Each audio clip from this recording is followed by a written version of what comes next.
So right now there's a big wave of confusion sweeping through the Dragon Ball fandom. And this is sparked by an interview with Toyotarou and a recent volume cover illustrating Goku, Vegeta, Gohan, Broly, and Piccolo.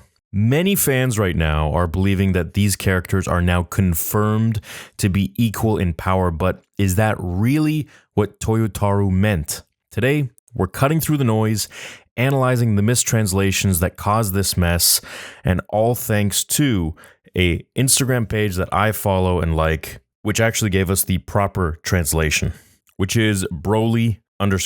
And he got the proper translation from the official Dragon Ball site. So the misunderstanding comes from an interview with Toyotarou featured alongside the cover of Volume 24 of the Dragon Ball Super manga, which showcases all of our boys in their new form. Goku Ultra Instinct, Vegeta Ultra Ego, Gohan Beast, Broly in his full power, and Piccolo Orange. The English translation that first circulated made it seem as if Toyotarou was suggesting that all 5 of these characters are now equal in strength, creating a frenzy of power scaling debates online, being like, well, what's the point? So the excerpt that's being passed around everywhere is saying that, as I mentioned earlier in Toyotarou's words, I wanted to show that the power of all 5 characters is the same, which is why I created this composition.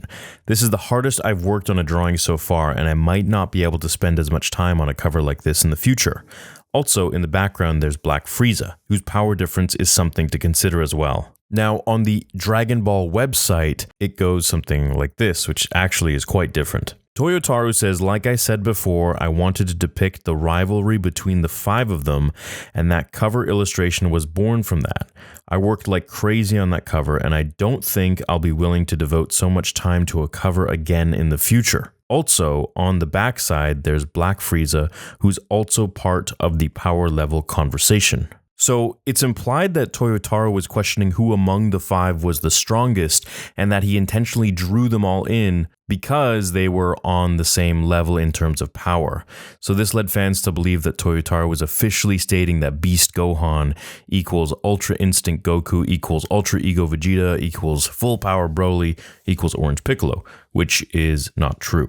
Makino, the interviewer, then says, the cover of that volume has everyone in their strongest forms, right? To which Toyotarou agrees, but not that they are all equal in strength. In other words, the focus of the illustration was visual rivalry, not a literal power balance. But again, there's no mention of equal footing.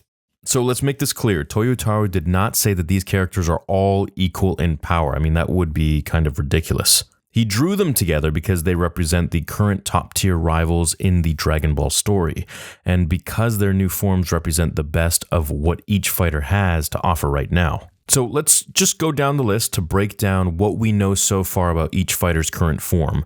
We have Goku mastered Ultra Instinct. He's still refining his use of both autonomous movement and combat instinct. Goku has reached a god-tier level of combat. He's demonstrated the ability to fight against beings like Jiren, Moro, Gas, and Black Frieza. Well, maybe not Black Frieza, but he still struggles with maintaining true Ultra Instinct consistently. So it's, he has it for like a moment and then it'll waver and fluctuate. Vegeta Ultra Ego. Vegeta's Ultra Ego is a destructive, damage-fueled form taught by Beerus.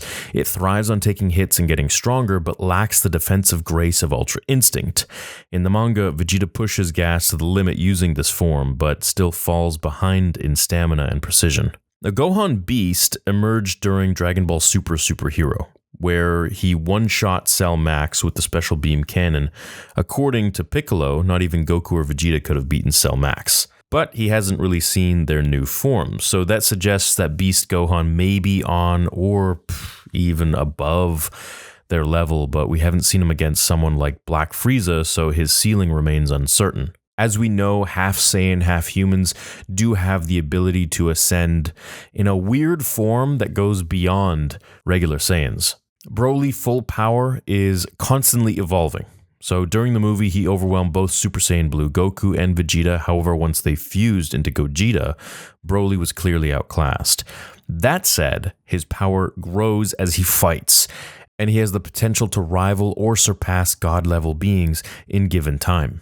Orange Piccolo is a beast compared to his previous forms. He stood up to Cell Max for a time and gave Gohan the opportunity to land the finishing blow.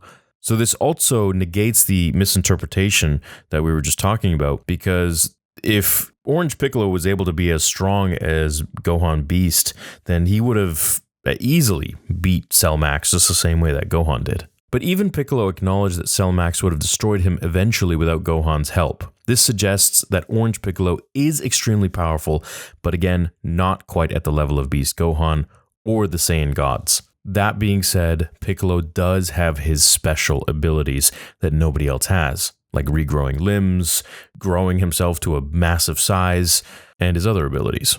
Now, Black Frieza, who is not really on the cover, Toyotarou included Black Frieza in the background, which is important. In the manga, Frieza one-shots both Goku and Vegeta in their strongest new forms after training in a hyperbolic time chamber kind of dimension place for 10 years. So he is clearly stronger than all five at the moment, making him the top of the food chain for now. Now remember, Frieza never really actually trained in his whole life, so all of the abilities that he had was just God-given. So this whole misunderstanding shows how easily mistranslations can derail the fandom's perception of canon. So I know this channel is pretty small, but I hope this video gets out there and a lot of people are able to see. Maybe I'll share it on the main channel too, or at least a link, because I feel like, this is kind of growing like wildfire. A lot of people are saying that, oh, they're all equal power. They're not at all. Now, Dragon Ball thrives on debate, just like every other fandom. Who's stronger, who would win? But they only hold value when they're rooted in accurate information. So I feel like that's why this is very important to debunk. Now, Toyotarou's goal was to celebrate the evolution of the series' top-tier fighters, not declare them as equal. Each of these characters has carved a unique path to power, and they have their own philosophies, mentors, and transformations. What I like about Goku and Vegeta's new forms is that they represent refinement through godly training, right? Whis with Goku and Beerus with Vegeta. I mean, I'm really excited to see Vegeta in the Yard Rat arc in animated form. I think that'll be really a treat to see. Gohan represents unlocked potential through emotion and latent power, which is nothing new to Gohan. Broly represents natural Saiyan evolution driven by rage and survival, but now with control. Piccolo represents strategic growth through Namekian mysticism and unity, which after Daima gives us a little bit more information about the Namekians. And Black Frieza, represents pure ambition, the hunger for dominance with no morality to hold him back. He's pure evil. So the next time you hear Toyotarou said that they're all equal, you know the truth, and that he didn't. He simply illustrated a powerful rivalry, not a power scale. The fight to be the strongest is still very much alive, and we're just getting started. Now, my question to you is, who do you think is actually the strongest? Do you believe that Black Frieza is number one? Do you think Beast Gohan could surpass Ultra Instinct Goku? Could Broly's power eventually rival Black Frieza's? And will we see Vegeta finally get his day in the spotlight? Drop your theories down below. That's the name of the channel, and I'd love to communicate with you guys in the comments below. Thanks so much for watching today's video on Dragon Ball Theory. Leave a like, and I will see you in the next one. See you guys.